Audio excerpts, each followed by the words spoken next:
Ha? Ikaw nakipag-iwalay eh. Kung tama po yung ginawa ko, nakipag-iwalay. Ganun po. Tama yun, di ba? Tama yun. Kasi hindi mo talaga siya love. Kasi kung love mo siya, tutulungan mo siya magbago, di ba? The things that you need her, di ba, to be, you want her to be this, you want her to be that, gusto mo siya magbago, di ba? You have to teach her the way. Sa pakikipag-iwalay mo sa kanya, were you able to solve any problem? Were you able to change her? No. Ano yun? Just to prove a point, di ba? Magpapahabol ka? Hindi naman po ako nagpapahabol. Yan ang ginagawa mo ngayon. Yan ang ginagawa mo ngayon.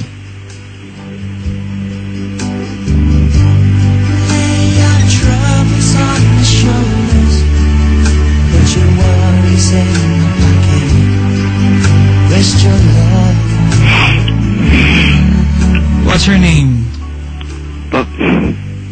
What's her name? Jonathan. Her name, not your name. I know your name. Ano po? Ninay po. Message for her.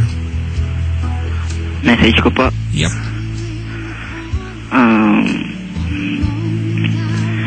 Nasaan ka man ngayon?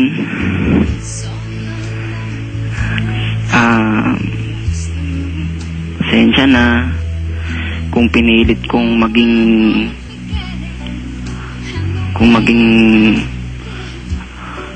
kung pinilit kong mag-iba ka, kung talagang yun ka na.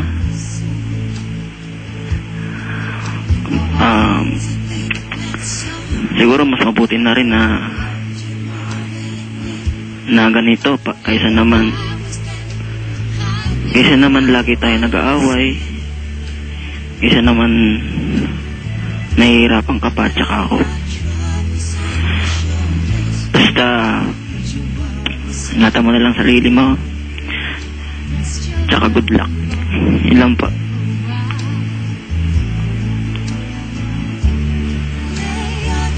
Okay na? Okay na po.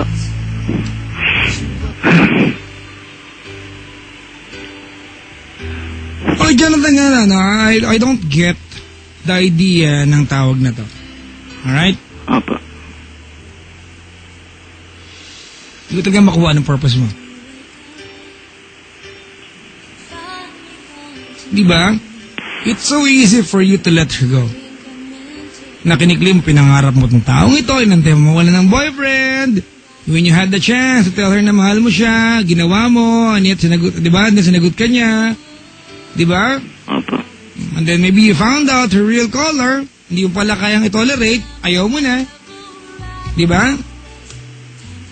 Tapos ngayon, tumawag ka sa akin, hiningan kita ng mensahe para sa kanya, it's so easy again for you na sabihin sa kanyang, good luck na lang, ingat ka. Hindi mo naman pala mahal eh. Anong purpose? Ba't tumawag ka sa akin? You wasted your time.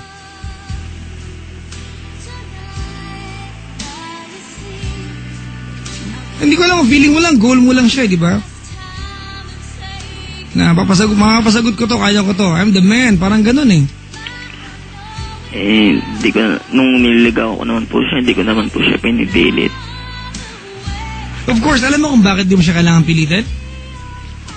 The reality is, di ba, she was her lowest moment. And she needed someone. Anybody, maybe, who can come along, and you were there. Hindi man po ako siguro na nagpapakitang gilas.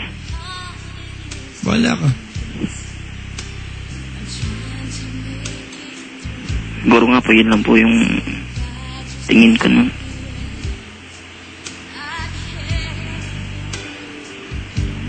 Magsasorry na lang po ako sa kanya ng personal. Huwag na yung ganalapit sa kanya. Gulay mo lang buhay ng tao. Sige po. Thank you for calling. Thank you po. Mga kaibigan, si Jonathan yan. Lalang.